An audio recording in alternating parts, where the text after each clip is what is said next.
घरामध्ये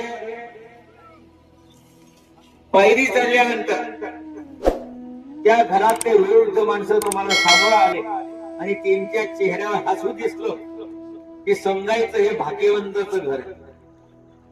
आणि ज्याची पायरी चढल्यानंतर